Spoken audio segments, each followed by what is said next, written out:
आज आज मी एकटी आहे. ह्या एवढ्या मोठ्या बंगल्यात मी एकटी आहे.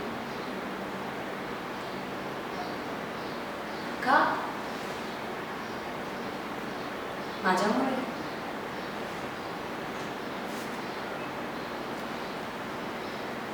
माझ्यामुळे?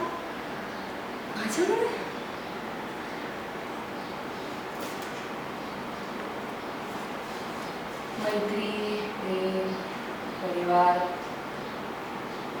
सगळं सगळं पणाला लावलं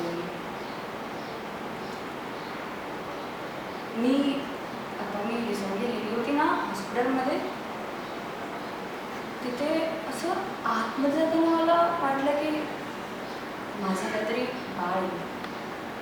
म्हणजे ते डिलिव्हरीचा महिना होता ना, तर ते मला असं वाटलं की काही वेळात माझ्या बाजूला एक छोटंसं बाहुलं असं राहिलं, त्याला मी जवळ